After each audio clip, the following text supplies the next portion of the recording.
Well, Betsy, now on your feed at 5, we're getting a firsthand account from what it was like to be in the Capitol building when the chaos erupted on Wednesday.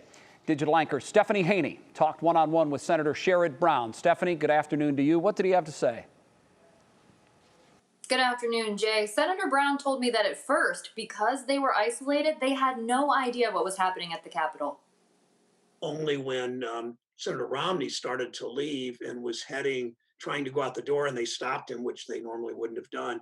Then when the Capitol Police or the Sergeant at Arms took the vice president, ushered him out of the room as he was presiding, then we knew something was up. They locked the doors. Then half an hour later, they ushered us or sent us or led us into a room with 75 U.S. senators sitting there waiting for 4.5 hours, not really knowing what was happening, except they brought a TV in and we watched CNN to see what was happening. So it was troubling by any standard. And, even my Republican colleagues who are total Trump people, overwhelmingly, they acknowledged that Trump incited these rioters and that's got to stop. We talk about accountability for this and a lot of conversation about President Trump's role in this. You have been very outspoken calling for the invoking of the 25th Amendment. And if that doesn't happen, for impeachment in the House and then to move to a trial in the Senate. Now, why do you think that's important right now at this late stage in the presidency for Donald Trump?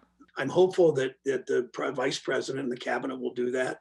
If they don't, we may have to move to impeachment quickly. We need to do it quickly, but this isn't really to punish the president or for vengeance. This is to stop what could happen to our national security in the next 12 days. If we don't act, there's no telling what this president will do next. Nobody would have predicted that he would incite people to riot in the Capitol.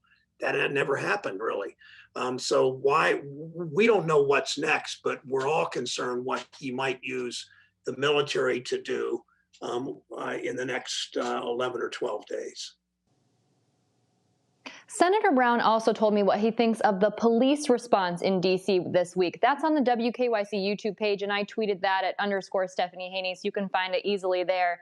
And our full conversation on what a Joe Biden presidency means for us here in Ohio, Jay, that drops on the 3 Things to Know podcast coming out January 16th. All right, Stephanie Haney, thank you very much.